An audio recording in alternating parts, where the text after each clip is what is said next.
इस अनादि अनंत संसार में दो पदार्थ ऐसे हैं जिन्होंने अनादि काल से हमको संसार में परिभ्रमण करा रहे हैं, और वो दो पदार्थ हैं पुण्य और पाप।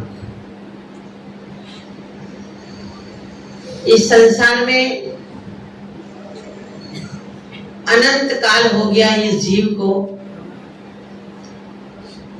जो पुण्य और पाप के कारण 84 लक्ष योनि में परिभ्रमण कर रहा है। अपने को ऐसा लगता है कि ज्यादा पाप करेंगे तो अजीब बन जाएंगे, लगता है ना? क्योंकि हमें सिद्धांत पता नहीं।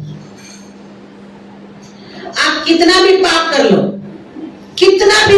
लो, पर आपकी आत्मा कभी अजीब नहीं हो सकती। कितना भी पाप कर लो, पर आपकी आत्मा कभी अजीब नहीं हो सकती। वो जीव ही रहेगी, और अनादि काल से है और अनंत काल तक जीव ही रहेगा। आचार्यों ने कहा, तत्वार सूत्र में आचार्य उमा स्वामी देव ने तीसरे नंबर के सूत्र में बोला, शुभ पुण्यस्या शुभ पापस्य। शुभ क्रिया करने से पुण्य का आश्रय होता है और अशुभ क्रिया करने से पाप का आश्रय होता है। आज रियावाड़ी वालों ने पुण्य का आश्रय करने का शुभ योग बनाया और शुभ क्रिया करने का भी मानस बनाया। ये शुभ क्रियाएं 3 मन वचन काय से होती है, और अशुभ क्रियाएं भी मन वचन काय से होती है। अब आपको कोई ये बोले कि तत्वार सूत्र आपको पढ़ा रहे, तो आप ना हमको नहीं समझ में आएगा, मतलब हमको कुछ आता ही नहीं है। तो आपको हमको पढ़ाने के लिए बुलाया कि हमने आपको पढ़ने के लिए बुलाया? पता। पर आप क्या बोलते हो, हमको कुछ आता ही नहीं। तो आता नहीं इसलिए तो पढ़ाना है। पर आप क्या कहते हो, हमको कुछ आता नहीं। तो जब शुभ क्रिया करते हैं तो मन की क्रिया, वचन की क्रिया और काय की क्रिया, और ऐसे ही अशुभ भी मनोयोग, वचन योग, काय योग। मन से कोई क्रिया करते हैं, हम किसी से ईर्ष्या करते हैं, किसी की चुगली करते हैं, तो यह क्या अशुभ मनोयोग हो गया। आप किसी को गाली देते हो, कर्कश वचन बोलते हो, कठोर वचन बोलते हो, तो क्या हो गया, अशुभ वचन योग हो गया। अब आप किसी जीव को बचाते हो या आप किसी जीव को मारते हो, तो अशुभ का योग हो गया, और बचाते हो तो क्या हो गया, शुभ का योग हो गया। अब अरिहंत भगवान की भक्ति करना क्या है, शुभ मनोयोग। क्या है, अरिहंत भगवान की भक्ति करना। आज आपने अपनी प्रातःकालीन बेला की शुरुआत अरहत भगवान की भक्ति से किया है। अरिहंत भगवान की भक्ति करने से हमारे को पुण्य का आश्रय होता है। अब बहुत सारे लोग हैं कि जिनको अभिषेक करने की इच्छा ही नहीं होती। अभी ये विख्यातमती माता जी बोल रहे थे कि विटामिन एम कमाने में सबको इंटरेस्ट है। आज शादी ब्याह में जाने के लिए सबको इंटरेस्ट है, पर भगवान की भक्ति करने में कितने लोगों को इंटरेस्ट है? आप तो जो बैठे हो सबको इंटरेस्ट है ही, पर जिनको इंटरेस्ट नहीं है, मैं एक बात बोलती हूँ कि कोई व्यक्ति होते ना, तो बोलते हैं बार बार कि हम तो भगवान के दर्शन भी करने जाते हैं, हम तो ये भी करते हैं, पर देखो वो कभी मंदिर नहीं जाता। उसके पास कितना धन है, इतने बड़े बंगले हैं, हम इतना करते हैं, फिर भी हमारे पास कुछ नहीं है, हमारे पास कुछ नहीं। तो मैं उदाहरण बोलती हूँ कि आपने 1 करोड़ रुपए किसी से उधार ले रखे, कितने? अच्छे से बोलो। 1 करोड़ रुपया किसी से उधार ले सके, ले लिया आपने, और आप रोज कोई भी व्यक्ति XYZ रोज 200 रुपया कमाता है। कितना? 200 रुपया। कितना कमाता है? उसके 1 करोड़ रुपए को चुका सकता है? कब चुकाएगा बोलो? कई जन्म पूरे हो जाएंगे।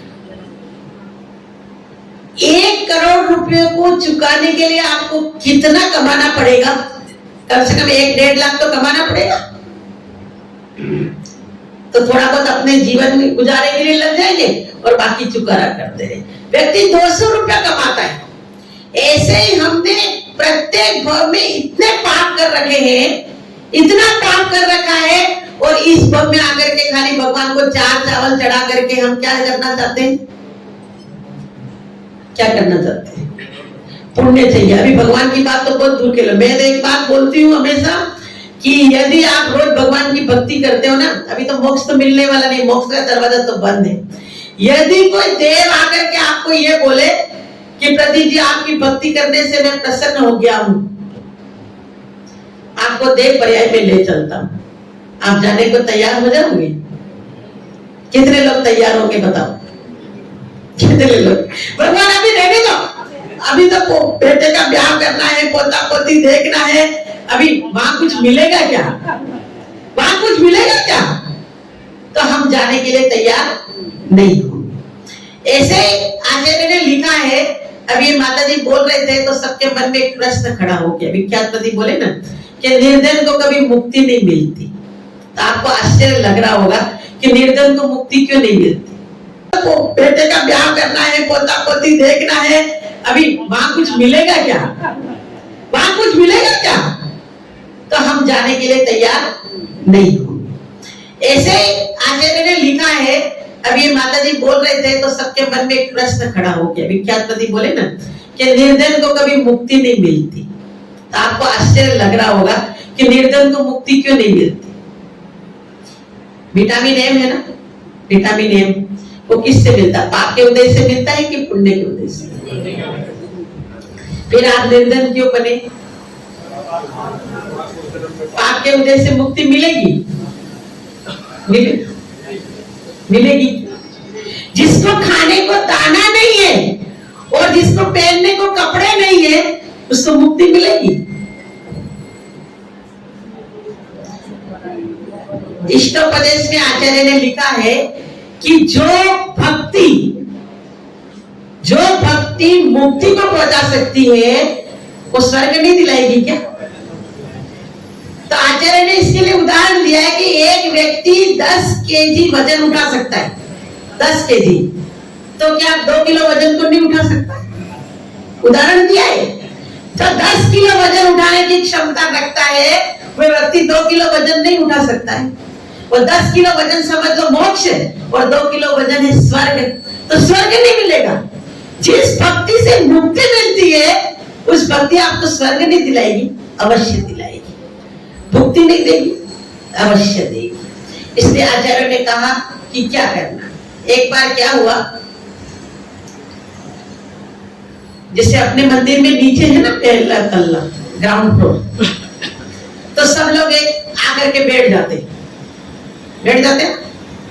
ऐसे एक मंदिर में एक व्यक्ति आके बैठा हुआ था, तो उसका दोस्त दूसरा भी बैठ गया।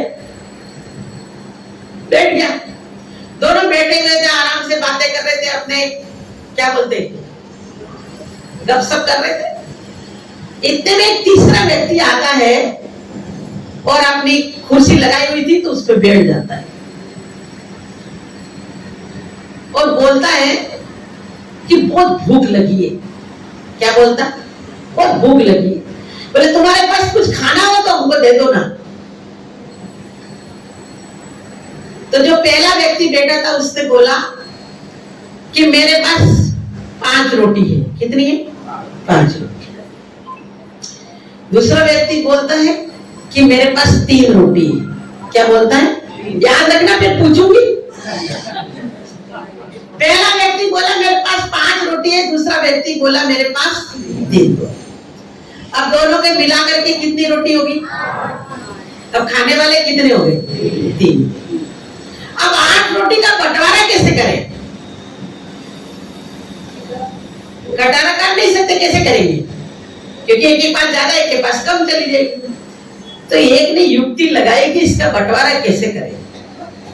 तो उसने कहा अपन एक काम करते हैं कि तुम्हारी 5 रोटी मेरे को दे दो, 3 रोटी, 8 रोटी होगी, 1 रोटी के 3 टुकड़े कर देते हैं। कितने करते हैं? बोलो। 1 रोटी के 3 टुकड़े कर देते हैं।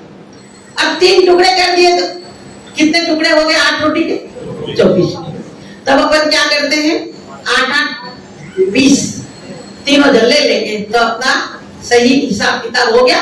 न किसी के पास ज्यादा गए, न किसी के पास कम। उन्होंने 1 रोटी के 3 पीस कर लिए और 8 8 पीस तीनों जनों ने ले लिया। अब तीनों ने, वो जो भूखा आदमी था उसने तो फटाफट फटाफट सबने, तीनों ने पेट भर गया। वो बहुत शुक्रिया करता गया कि भैया आज तो मेरे बहुत भूख लगी थी, आपने मेरे को रोटी खिला दी, आपका बहुत बड़ा उपकार है, आपका एहसान कभी नहीं भूलूंगा, आज आपने हमारी जान बचा दी, ये किया वो किया, खूब गुणानुवाद करा। और फिर वहां से जाने लग गया। जाने लगा तो उसने 8 मोहरे, कितनी? 8 मोहरे, सोने की मोहरे होती ना, तो उसने एक व्यक्ति के हाथ में थमा ली कि आपने मेरे को आज जान बचा ली, उसके ये आपके ये 8 मोहरे देता हूं और आप लोग इस मोहरे को रख लेना।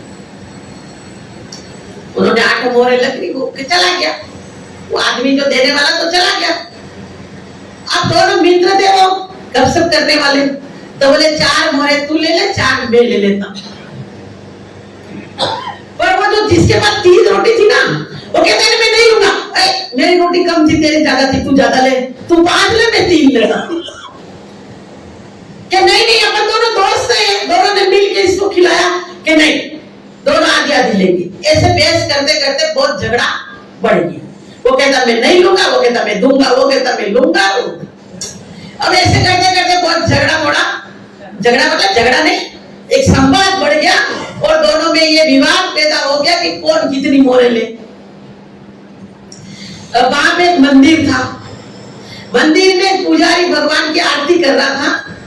तो उन दोनों ने सोचा कि अपन तो अपना ये झगड़ा निपटा नहीं सकते, तो ये पुजारी से अपन कह देते, वो भगवान से बात करके अपना झगड़ा निपटारा करते। तो पुजारी के पास गए, बोले हमारे दोनों के बीच में ये झगड़ा है कि इसने 5 रोटी थी, इसकी 3 रोटी थी, मैं बोला मेरे 3 मोहरे और इसकी 5। बोले आप भगवान से जरा बात करके इसका हमारा निपटारा करा। बोले आप जाओ बैठो, मैं भगवान से बात करता हूँ और फिर आपको इसकी सुनाती। उसने भगवान से बात करी। घड़ी आपकी जा रही है 10 बजे की, क्योंकि हम प्रवचन करते तो घड़ी फटाफट चली जाती है, वो भी हमारे साथ पक्षपात करती है। तो बोले कि मैं भगवान से बात करता हूँ फिर आपको बताता हूँ। उसने भगवान से बात करी। ये से लगा कि भगवान इससे किसी निपटारा करता है। भगवान ने कहा कि जिसकी 5 रोटी थी उसको 7 मोहरे देना और जिसकी 3 रोटी थी उसको 1 मोहर देना। तो पुजारी भी छक्के में पड़ गया कि भगवान भी कैसा बंटवारा करता है भाई। तो फिर दोबारा एक बार और पूछता हूँ भगवान से, कहीं गलती तो नहीं होगी भगवान की? हो सकता है मेरे सुनने में गलती होगी या भगवान के बंटवारे करने में गलती होगी कि भगवान आप सही बोल रहे हो क्या कि जिसकी 5 रोटी है उसको 7 मोहरे देना और जिसकी 3 रोटी उसको 1 मोहर देना। वो भी माता ठोकने लगा। क्या अभी तो 5 दिन का ये चक्कर था, अब तो 1 और 7 का चक्कर हो गया।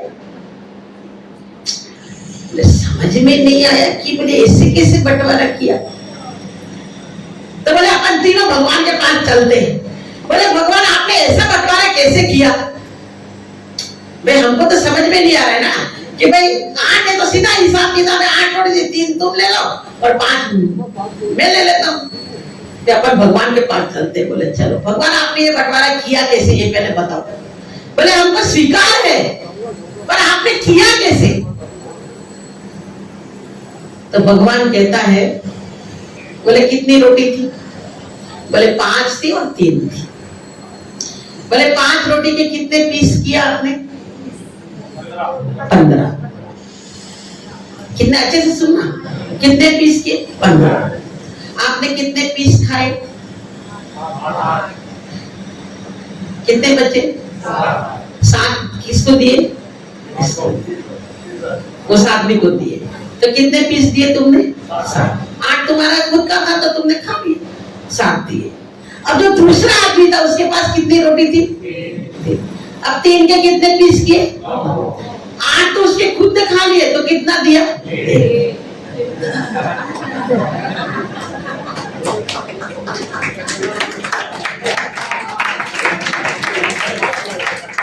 तो जिसने जितना दिया है उसको उतना ही मिलेगा।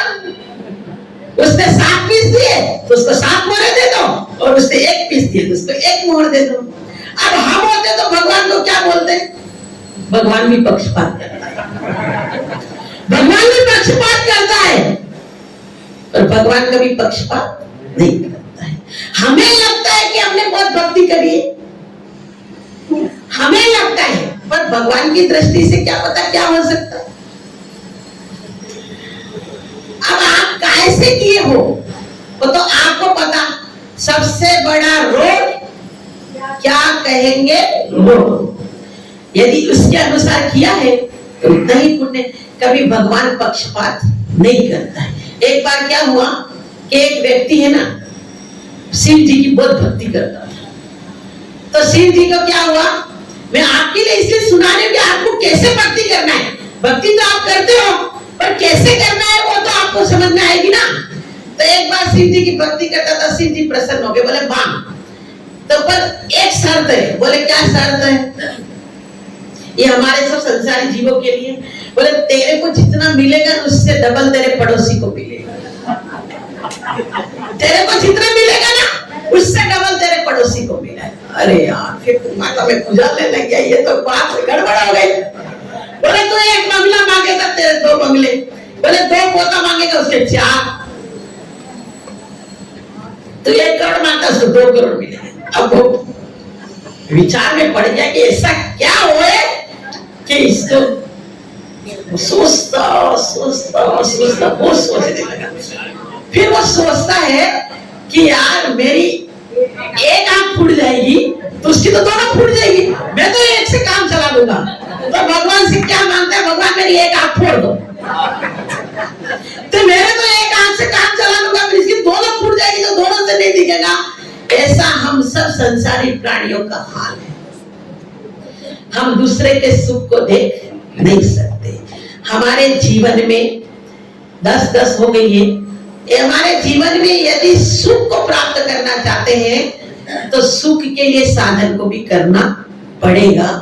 और हमारे जीवन में सुख, शांति और समृद्धि को प्राप्त करना चाहते हैं तो अरिहंत भगवान की भक्ति और सिद्ध भगवान की भक्ति, पंच परमेष्टि की भक्ति और गुरुओं की भक्ति करने का हमारे जीवन में मानस बनाना पड़ेगा। और शास्त्र की बात का हमारे को श्रद्धान करना पड़ेगा, जिनवाणी पे श्रद्धान करना पड़ेगा और गुरुओं की बात को आत्मसात करना पड़ेगा। तभी हमारे जीवन में पुण्य की प्राप्ति हो सकती है। आज का दिन शुरुआत का दिन है, आज पहला दिन है। ऐसे हर रविवार को प्रवचन करने का, यदि इतनी संख्या आ गई तो डेली प्रवचन कर लेंगे, हमारे तो कोई तकलीफ नहीं है। पर आपको न तो धन का दान करना है, न तन का दान करना है, न मन का दान करना है। आपको किसका दान करना है? समय का दान करना है। आप समय पे आओ और आधा घंटा, ज्यादा नहीं, घड़ी में देख करके आधा घंटा, 20 मिनट, 10 मिनट के लिए अपना यह कीमती समय दे देंगे तो अपने जीवन में कैसे पुण्य का उपार्जन करना, उस युक्तियों को अपने जीवन में प्राप्त कर सकते हैं। युक्ति के माध्यम से अपने जीवन में भक्ति प्रदर्शित होती है और भक्ति रूपी नौका में बैठ करके मुक्ति सुख को भी हम प्राप्त कर सकते हैं। आप सबके जीवन में ऐसा सौभाग्य प्राप्त हो। और आज हमारे राजकुमार जी जांजरी ने आगमन पत्रिका का विमोचन करके सब उनके जो भी आगमन पत्रिका में जिन लोगों ने अपनी चंचल लक्ष्मी का दान दे करके और यह समाचार छाप करके जो पुण्य का उपार्जन किया है, और इसका संयोजक राजकुमार जी झांझरी कर रहे हैं, रियाबाड़ी वालों ने या 8 गांव वालों ने, आज 8 गांव वालों ने यह पत्रिका छपा करके पुण्य का उपार्जन किया है। उस सब के लिए मंगल आशीर्वाद। और सभी कार्य करने से पुण्य का उपार्जन होता है, पर कोई कोई कार्य ऐसे होते हैं जिससे अधिक उपार्जन होता है और कोई कोई कार्य करने से थोड़ा कम उपार्जन होता है। आज का एक सूत्र है, बहुत सारे लोग हैं कि हम भगवान की भक्ति करते हैं, आजकल लोग क्या बोलने लगे, पाप लगेगा। ये माताएं बहनी बेटी है, सबको बता रहे हम। अपने बच्चे को आपने और अपने पति देवों को एक ही बात बताइए, क्या बताइए? पाप लगेगा। ऐसा करोगे तो पाप लगेगा, ऐसा करोगे तो पाप लगेगा। हमारा जैन धर्म है वो नेगेटिव मार्किंग वाला, क्या बोलते हैं नेगेटिव, माइनस मार्किंग वाला नहीं है। अपन शक्कर होती है ना, शक्कर का दाना कहाँ से मीठा लगता बताओ? अंदर से, बाहर से, ऊपर से, चारों तरफ से। ऐसा ही हमारा धर्म